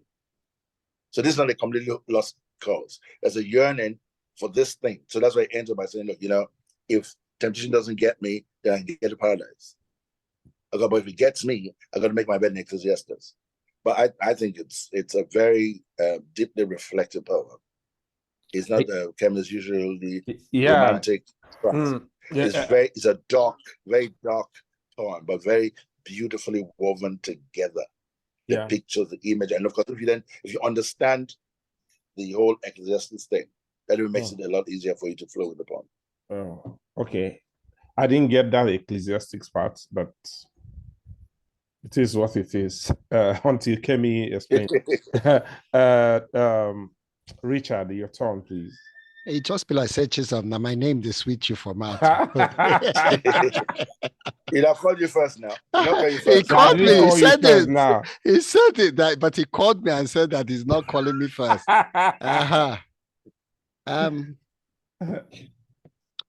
It's a lovely poem, and the way I read it, it just started like a praise and worship song as well, describing not in a laughing way, but describing the lifestyle of a sinner trying to make sure that he puts himself in order and tries, if not possible, to at least, but to display a life of sincerity. With the way it is, you just see that the way the poet pictured it, that he's a sojourner, and even in his sojourning, he's experiencing, that difficulty that he just prays he can be on the right lane continuously. And, when she brought in that of Ecclesiastics, you saw that he's kind of understanding that no matter what is before him, all is in a way vanity upon vanity. That as he is, he wants, although he's imperfect, but he wants to aspire to be perfect. So that's it's as I said, it is a praise and worship song for me. Well, it's no. I think I take the point of the praise and worship, but it's not. It's in a sense is the exact opposite of praise and worship. I know. Yes, it's a song. Yes, it's a song, but it's a dirge. It's a dirge. Not you're saying. So you're right. Actually, you're correct. It's praise and worship, but it's a dirge. Right? Dr. Ode, I know what I'm talking about. I know what you're. I'm trying to understand what you're talking about. I'm trying to explain. I know. Yes. Because from the third line, actually, from the third line, even from the use of the word jaded, that actually brought in that introduced the whole Ecclesiastes, Kohelet theme all the way down. So no, so that's what I'm saying. I take your point when you say when you use praise and worship, but you know the reason why I'm making this extra point. You know, when you say praise and worship, we think something happy, clapping, right? But I'm saying it's praise and worship, but in the sort of dark side, if you like, which we call the dirge. That's what I'm saying. So I'm agreeing with you entirely. Thank you. You've agreed with me in a lot of ways today. Thank you. It's amazing. I don't know. Before we go, and before Kemi talks about her poem, D signed in. D, can you talk to us? Can you introduce yourself, please? Hello, good evening. Good evening.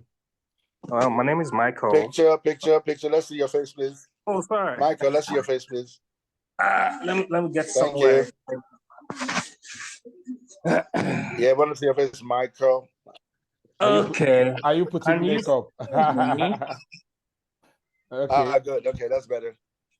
Okay. So how did you get to know about us? I'm a friend of Kemi. Okay. And over the years, she usually sends me our poems. we get to discuss once in a while. And a couple of days ago, we had conversations. And yesterday, she sent me the poem. I've not been feeling too good. So I then got into my WhatsApp again, saw the link, I decided to join in. I didn't even know the poetry thing takes this form. Okay. You're cut off. We kind of hear you. But you're welcome to Loudthotz anyway. Welcome. Kemi, please talk about this poem, please. There's nothing to talk about now. There's a lot to I beg you. You have started this in your style.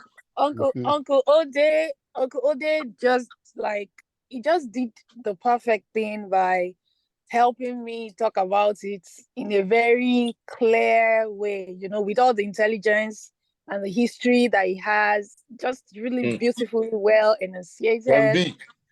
I don't think there's anything I'm gonna add other than so I know that these are not, well, for those who know me, this is a part of me that I don't really put into poetry. I'm not just the love confessional poet and all the whimsical this is confessional, Kemi. Yeah, it's confessional to the extent that it's the experience of a friend / cousin. And then I wanted to make it relate. I can relate to it because I'm also human. So, but the poem itself, it's a rip off the poem that a friend wrote. He wrote a poem about, Ecclesiastes and vanity and how vanity doesn't have any glory for him and all. And I was like, I really like this poem. I want to write something off your poem. And he's like, okay, write.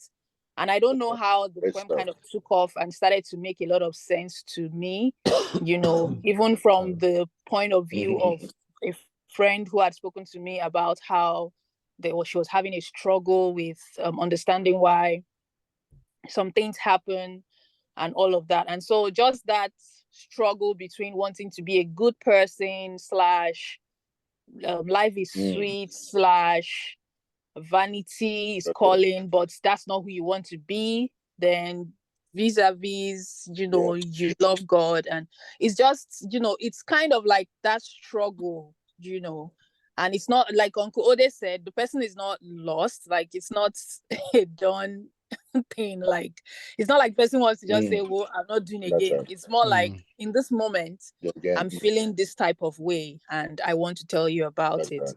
So yeah, that's just it. Of course, there's always a little bit of Kemi in every poem, but this is not so about. Thank you, everyone. You're welcome. Thank you. We get this a lot in counseling, so I get the point immediately. Too many. I said, you young people, you Gen Z, I be millennium. You remember, right? Kemi. Are you millennium? Aluminium. Okay, that's the end of today's reading. The next reading will be on 12th October 2023, and the theme is blended. right here on the screen. The poems we What read. happened to sisters? Oh, you want us to read We had sisters? brothers. Sisters is coming in 2025. Don't Excuse worry. me, we'll do sisters in 2050. All these feminist Please. The Let's not be biased. sisters in 2028. 2050. No, sisters, please. no. Because I was struggling to write a brother poem and I just turned it to a sister poem. Please, let it not waste. Let's do sister names. No, post it on the WhatsApp group. We'll still read it. Yeah, this one that they talk of brothers and Kemi want to be writing about bed. If we now put sisters, I don't know what she's going to write about. I beg you. That's what they met. Chisholm. And by the time we write it, please let's call it sisters. Let's be a bit touche. Let's write about sororities. Let's write about sororities. No, I can't pronounce it. Sorority. I can't pronounce sorority. Pronounce it. That's just like a fraternity is a brotherhood. A sorority is a sisterhood. So what are we saying? Blended. No, we're going to go with blended. You can, you've already put this through. Whatever you can make that decision next time. Okay. Let's do blended. Okay, let's leave it as blended. Is that what? Let's do blended. Next month, we'll do sorority. But then on 1st October, we are supposed to go out. But unfortunately, unfortunately, the economy is not smiling with fuel at 617 and all that. And everything going through the roof. So not many people can afford for us to go. Where we could have contributed 10,000 to go, 15,000 won't do it this time around, because we usually hire this 32-seater with AC, go to some beach, pay for the sit out, come with food and all that. By the time you add it up, everybody should be paying like a 30,000. I don't think that is